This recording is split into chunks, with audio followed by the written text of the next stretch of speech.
하나님께서는 이 피조물 가운데 사람은 특별하게 천사가 흠모할 만한 존귀한 존재로 우리를 창조하셨습니다.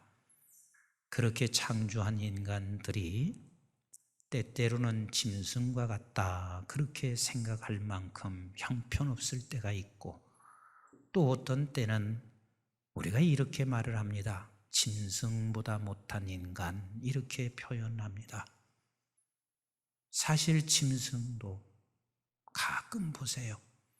자기가 어디 아픔과 찔림이 있으면 몇 번 반복해서 훈련을 받게 되면요, 이제는 더 이상 그 아픔을 겪지 않기 위해서 거기에 접근하지 않습니다. 개들이 훈련되어 있는 것들을 한번 보세요. 그런데 인간이 우리에게 통곡의 아픔을 주었을 때 다시 반복되는 일을 하지 않아야 되거든요. 그런데 통곡할 일을 끊임없이 반복해서 살아가는 그런 사람들이 대다수입니다. 통곡할 일을 반복해서 살아간다. 여러분, 통곡할 일을 반복하는 것은 어떤 경우에 그런 일이 일어나게 되냐면, 내가 뜻하는 바가 있어요. 내가 목적하는 게 있어요. 내가 뜻하는 것이 그게 명예일 수도 있고, 내가 뜻하는 것이 성공일 수도 있고, 내가 뜻하는 것이 돈을 많이 버는 것일 수도 있습니다. 그리고 내가 뜻하는 것이 자식들을 잘 길리워내는 것이 뜻일 수 있습니다. 그런데 내가 뜻하고 있는 것을 폭력적으로 그것을 이루어 갈 때 이 일은 반드시 뭔가 이루고 성취한 것 같지만 그것은 반드시 통곡할 일을 다시 반복하게 합니다. 여러분, 폭력적인 게 뭔가요? 폭력적이라는 것은 거칠게, 싸납게, 그리고 내가 가지고 있는 힘을 가지고 목적을 성취하기 위하여 수단 삼는 것, 이게 폭력적인 거예요. 내가 주먹을 들고 저 사람을 치는 것이 꼭 폭력이 아니라, 폭력적인 것은 내 목적을 달성하기 위하여 거칠고 사납게, 그리고 나에게 주어진 힘을 가지고 그 목적을 위하여 그렇게 수단 삼아서 쓰는 것을 폭력적이라 그렇게 말을 합니다. 이것은 무슨 일을 이루는 것 같지만 결국은 그 이루어진 것은 위선일 뿐입니다. 반드시 그것은 다시 또 통곡할 일을 반복해서 일어나는 그런 처참한 상황을 맞이하게 됩니다. 제가 어느 글에서 읽어보니까 에스키모들이 늑대를 잡는데 아주 희한하게 잡더만요. 그곳은 추운 곳이 아니에요. 굉장히 추운 곳입니다. 그래서 아주 날카로운 칼날을 얼음에 딱 이렇게 세워놓고 거기에 짐승의 피를 발라놓아요. 그럼 짐승의 피를 발라놓으면 늑대가 와서 그 피를 핥아먹기 시작해요. 그런데 한참 핥아먹다 보면 무감각해진대요. 얼음 위에서 이 칼을 계속 핥으면 무감각해지는데, 무감각해지는 그 순간에 자기도 모르게 자기 혀가 잘라지고 있는 것을 모르고 그 혀에서 잘라지면서 피가 계속 나오니까 그게 남이 핀 줄 알고 계속 빨아먹다가 죽는데요. 그러면 에스키모는 가서 죽은 그 늑대를 그냥 가지고 온대요. 이게 얼마나 어리석은 거예요. 사람은 보면 잘못된 것인 줄 모르고 계속해서 가다 보면 나중에는 무감각해져요. 그래서 결국은 죽는 일이 한두 건이 아닙니다. 에서도 마찬가지입니다. 에서는 지금 현재의 문제를 그거 해결하기 위해서 에서는 지금 팥죽 한 그릇에 그 엄청난 것을 넘겨주고 있습니다. 그 어리석은 삶을 우리는 계속해서 지금도 살아가고 있습니다. 여러분, 내 목적을 달성하기 위하여 폭력적인 것은 반드시 통곡할 일을 반복한다는 사실을 우리는 놓치지 마셔야 합니다. 그러면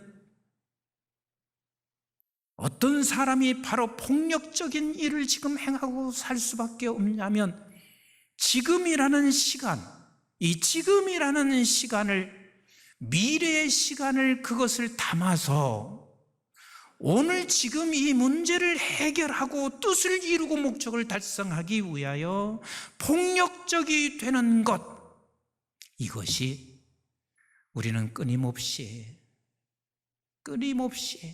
우리가 통곡할 일을 반복하게 하는 거예요. 우리는 이렇게 명분을 가질 수 있습니다.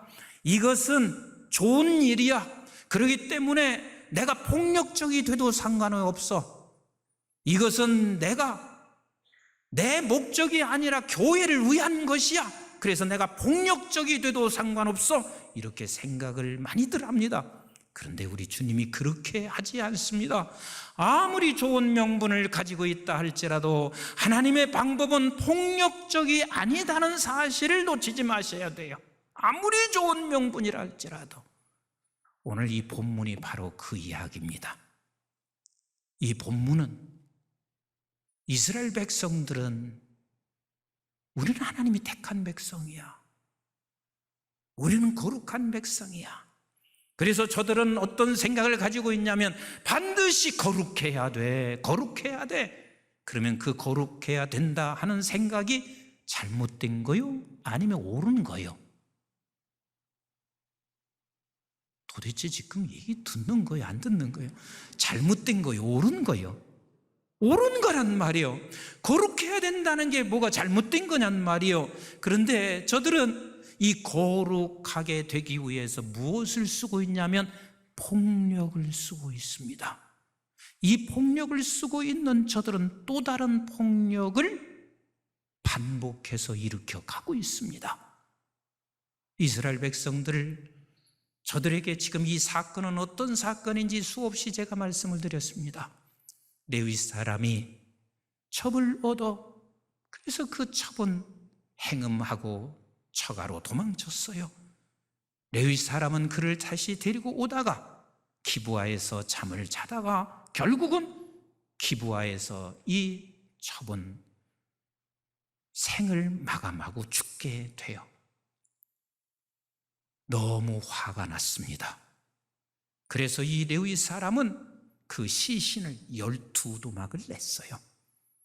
그리고 각 지파에게 다 보냈어요. 그것을 바라보고 있는 이스라엘 지파 사람들이 얼마나 화가 나겠어요. 도대체 이 사건은 누가 그랬느냐? 어떤 사람이 이렇게 했느냐? 그래서 자초지정을 알고 보니까 레위 사람들, 레위 지파 사람들이, 베냐민 지파 사람들이 결국은 그렇게 했다는 사실을 그가 깨닫게 됩니다. 그래서 이 베냐민 지파 사람들에게 찾아가서 이렇게 말을 합니다. 그 불량배를 우리에게 내놓으라. 절대로 이 거룩한 백성은 그렇게 하는 사람을 놔둘 수가 없으니 불량배를 내놓아라. 근데 베냐민 지파는 내놓지 않았습니다. 그래서 결국은 이스라엘 백성 11지파가 베냐민 지파를 향하여 공격하기 위하여 군대 40만을 모았습니다. 베냐민 지파도 질세라 우리도 절대로 그냥 물러서지 않겠다고 생각하고 저들이 모은 군대가 26,700인가 정확하게는 잘 모르겠어요. 그렇게 모아놓고 그리고 이제는 전쟁이 시작됐어요. 그리고 첫 번째 전쟁은 이스라엘 11지파의 연합군이 패배를 했고 두 번째 전쟁에도 패배를 했는데 세 번째 전쟁에서는 이 11지파의 연합군에 의해서 베냐민이 완전히 초토화됐습니다. 그래서 우리가 가끔 이런 말을 하죠. 저런 족속은 씨를 말려야 돼. 이런 말을 가끔 듣고 우리 하잖아요. 마찬가지로 지금 베냐민 지파가 완전히 씨가 말라졌습니다. 씨가 말라졌습니다. 그런 상황이 되었을 때 저들이 이렇게 오늘 사사기 21장 1절에서부터 7절까지 이 말씀을 하시고 있는 거요. 우리 한번 1절부터 같이 읽어봅니다. 시작. 이스라엘 사람들아, 미스바에서 맹세하여 이르기를 우리 중에 누구든지 딸을 베냐민 사람에게 아내로 주지 아니하리라 하였더라. 그렇게 초토화시켰어요. 여자는 거의 없어요. 그리고 남아있는 사람이 도망쳤던 남자들밖에 없어요. 그 남자들에게 절대로 그 어떤 누구도 여자를 주지 말아라. 그래서 베냐민 지파가 완전히 씨를 말리게 하겠다, 그렇게 생각했던 이스라엘 사람들이 이렇게 생각을 하게 돼요. 2절 시작. 백성이 베들에 이르러 거기서 저녁까지 하나님 앞에 앉아서 큰 소리로 울며 통곡하고 있습니다. 통곡하면서 무엇을 하나요? 3절 시작.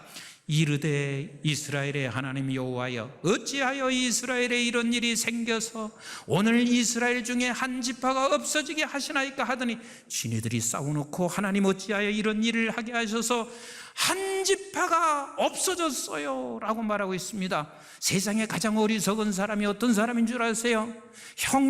형제들과 싸우면서 그 형제는 완전히 사라져야 돼 하고 피 터지게 싸웁니다. 그리고 나서 결국은 형제와 싸워서 한 형제가 완전히 씨를 말리게 된들, 그게 무슨 나에게 행복이 될 수 있겠어요? 무슨 기쁨이 되게 있을 수 있어요? 믿음의 형제와 자매들이 싸워서 피 터지게 싸워서 그가 멸망한들, 그게 무엇이 그렇게 속이 후련할 수 있겠어요? 이스라엘 백성들이 베냐민 지파가 완전히 사라지고 나니 저들은 이제 너무 통곡할 일밖에 남아있지 않았습니다. 그리고 하나님 앞에 회개를 하여, 그리고 나서 어떻게 하는 줄 아세요? 5절 한번 보세요. 5절 같이 한번 읽어봅니다. 시작. 이스라엘 자손이 이르되 이스라엘 온 지파 중에 총회와 함께하여 여호와 앞에 올라오지 아니한 자가 누구냐 하니, 이는 그들이 크게 맹세하기를 미스바에 와서 여호와 앞에 이르지 아니하는 자는 반드시 죽일 것이라 하였음이라. 보세요. 통곡할 일은 계속해서 또 반복하고 있습니다. 어떻게? 지금 우리가 회개하며 지금 번제하는 미스바에 모여라 그랬는데, 모이지 아니한 사람은 어떻게 하라? 이 거룩한 백성이 모이라면 모여야지, 모이지 않은 백성을 어떻게 하면 죽여라. 그럼 이 말을 이렇게 여러분들에게 쉽게 설명할게요. 지금 임석순 목사가 이 나라 중대사가 있으니, 우리 교회 아주 중대한 상황이 있으니 오늘 저녁 철야가 있습니다. 모든 성도들은 다 나와서 이 중대한 일 앞에 함께 기도합시다. 그러면 이 기도합시다 하고 내가 선포한 것이 잘된 거요, 그런 거요? 이렇게 대답 않기요. 잘된 거요, 그런 거요? 그래요. 좋은 일이고 할 일이에요. 그런데 이렇게 제가 말했습니다. 철야를 다 하고 나서 보니까 세상에 장로님들이 다 빠졌네. 그래서 내가 이렇게 말했습니다. 오늘 저녁에 빠진 장로님들은 오늘부로 죽었습니다. 이제는 교회도 나올 필요가 없습니다. 그게 무슨 장로입니까? 이렇게 내가 폭력적으로 말을 했습니다. 다시 묻겠습니다. 잘된 일을 위해서 내가 그렇게 한 게 잘한 거요, 못한 거요? 그게 지금 5절의 말씀이 그거란 말이요. 5절의 말씀이 그거요.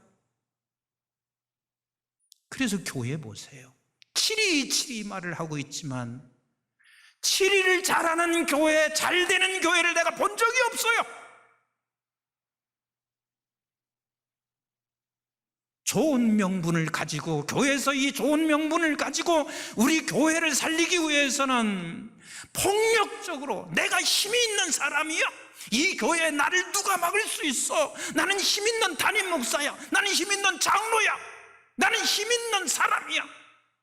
그래서 폭력적이 되면 반드시 통곡할 일이 생기고 이것은 반복해서 일어나고 있습니다.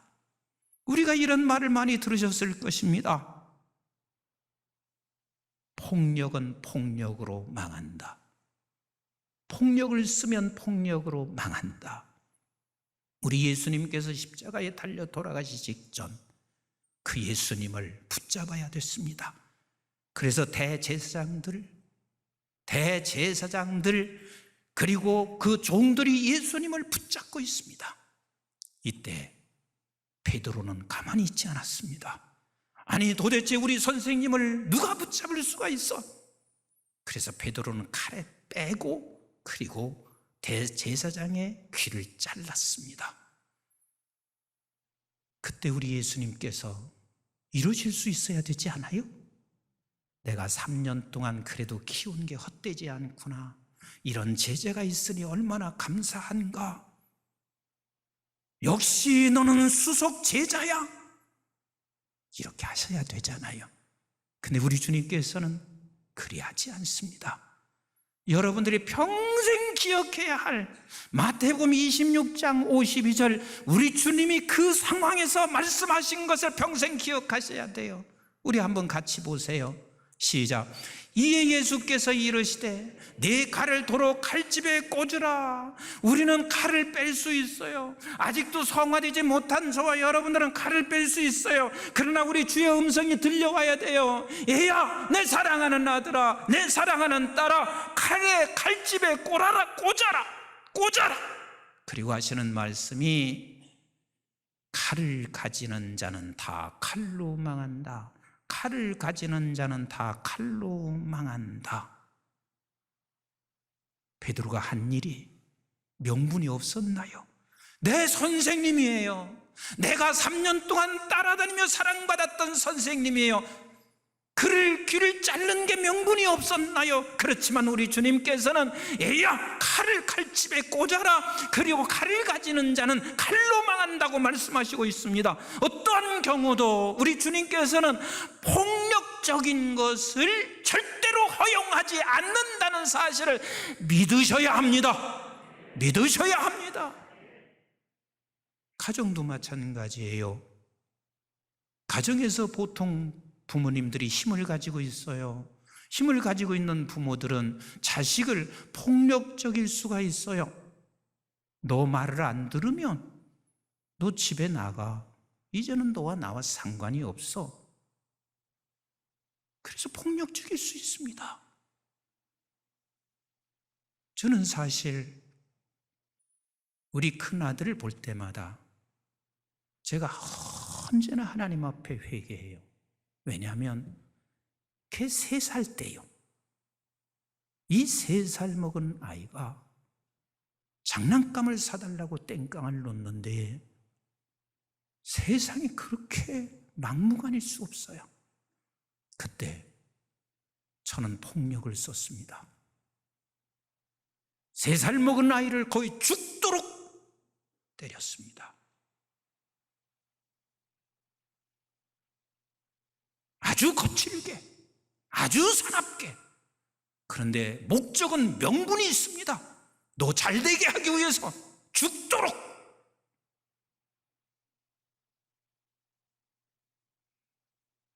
그런데 어느 날 내가 이렇게 생각하고 있더라고요. 죽도록 내가 그때 때려서 오늘 우리 아들이 이만큼 믿음 안에서 훌륭하게 자랐지. 내가 이렇게 생각하고 있더라고요. 근데 하나님께서 분명하게 하나님의 은혜지. 네가 그때 죽도록 때려서 그렇게 된 게 아니라 하나님의 은혜지. 그 순간 저에게는 그 아들을 볼 때마다 늘 죄스럽습니다. 늘 죄스럽습니다. 교회도 마찬가지예요. 나는 교회를 위해서 폭력적이었습니다. 교회를 위해서 내가 거칠게 말았습니다. 나는 교회를 위해서 내가 담임 목사하고도 싸웠어요. 교회를 위해서 내가 장로들과 싸웠어요. 그런데 그 일은 통곡할 일을 또다시 반복하게 한다는 사실을 놓치지 마셔야 됩니다. 예수 믿는 사람들은 지금이라는 시간 속에 미래를 담아서 사는 것이 아니라 영생을 얻은 하나님의 백성들은 영원한 나라라는 그 시간 속에 지금이라는 시간을 담아서 사는 거예요. 그 영원한 나라 시간 속에 지금의 환경을 담아서 사는 것이 그리스도인들의 삶인 거예요. 우리 예수님께서 저와 여러분들의 신분을 분명하게 이렇게 말씀하시고 있어요. 마태복음 3장 13절부터 우리 한번 같이 읽어보도록 하겠습니다. 마태복음 3장 13절 시작. 이때 예수께서 갈릴리로부터 요단강에 이르러 요한에게 세례를 받으려 하시니 요한이 말려 이르되 내가 당신에게서 세례를 받아야 할 터인데 당신이 내게로 오시나이까. 여러분, 이것을 단순하게 예수님은 겸손해서 세례 요한에 가서 예수님이 세례를 받았다고 생각하지 마세요. 예수 그리스도께서는요, 오신 자체가 겸손이에요. 하나님 되시는 분이 하늘로부터 오신 자체가 그게 겸손이란 말이에요. 이 겸손을 보여주기 위해서 주님이 이런 것이 하신 게 아니에요. 세례 받는다는 것, 세례자가 이런 의의를 이루고 있다는 사실을 저와 여러분들에게 지금 선포하시고 계신 거예요. 15절 같이 읽어봐요. 시작. 예수께서 대답하여 이르시되 이제 허락하라. 우리가 이와 같이 하여 모든 의의를 이루는 것이 합당하니라 하시니 이에 요한이 허락하는지라. 이 모든 의의를 이루는 그 의의가 뭐예요? 16절 시작. 예수께서 세례를 받으시고 곧 물에서 올라오실새 하늘이 열리고 하나님의 성령이 비둘기같이 내려 자기 위에 임하심을 보시더니 하늘로부터 소리가 있어 말씀하시되 이는 내 사랑하는 아들이요 내 기뻐하는 자라 하시느니라. 지금 주님이 세례 받으신 것은 세례 받은 너희들 모두는 다 하늘이 열려서 성령의 임하심으로 말미암아 내가 이렇게 들은 음성을 고백하는 거요. 너는 내 사랑하는 아들, 내가 기뻐하는 자. 그래서 우리는 아멘 했던 그 아멘한 자들을 세례를 주셨단 말이요. 그러니까 우리는 영원한 나라 백성이에요. 그 하나님의 나라 백성이란 말이에요. 그 성령이 임한 사람들은 그래서 언제나 영원한 나라의 시간 속에 지금이라는 시간을 담아서 사는 거요. 아멘이신가요? 지금이라는 시간을 담아 사는 거요. 그 지금이라는 시간을 담아 사는 사람들은 성령이 임한 사람이기 때문에 지금 이 시간에 폭력적으로 자기의 목표와 뜻, 아무리 명분이 좋고 거룩한 일이라 할지라도 우리는 성령이 임한 사람답게 사랑으로 행하는 거예요. 희락, 기쁨으로 행하는 거예요. 화평으로 행하는 거예요. 오래 참음으로 행하는 거예요. 그리고 자비로, 그리고 양선으로, 오늘 내게 주어진 시간을 충성함으로, 그리고 온유와 절제로 우리는 행하는 거예요. 그래서 성령이 임한 사람의 열매가, 이 9가지 열매가 바로 그 일이란 말이에요. 제가 여러분들에게 여러 차례 말씀드렸잖아요. 성령이 임한 사람들은 자녀들이 뭐예요? 장래일을 본다 하는 말은, 성령이 임했을 때 장래일을 보는 것은 그 장래가 영원한 시간에 내 자신의 시간을 지금 거기에 담가 사는 것이란 말이에요. 늙은이가 뭐를 해요? 꿈을 꾼단 말이에요. 성령이 충만하여 성령이 임한 사람들에게는 영원한 시간 속에 지금이라는 시간을 담아 사는 것이고, 젊은이들은 이상을 볼 것이며, 그 이상이 뭐요? 이 세상에 줄 수 없는 완벽한 그 세상, 그 세계, 이 영원한 시간이라는 속에 지금의 시간을 담아서 살아가는 사람, 이 사람은 어떤 명분도 폭력적이지 않습니다. 여러분 꼭 명심하셔야 합니다. 가정이나 공동체나 특별히 교회는 놓치지 마셔야 돼요. 폭력으로 무엇을 이룬 일, 반드시 통곡할 일이 계속해서 반복이 되어진다. 끝까지 우리는 성령님 내게 임하여 주세요. 성령으로 충만하게 해주세요. 그래서 성령이 충만한 나는 영원한 시간 속에 지금이라는 시간을 담아 오늘을 살아갈 때 우리는 통곡이 아닌 아름다운 생명의 열매를 여러분들의 삶과 그 공동체에 반드시 맺어 갈 것입니다.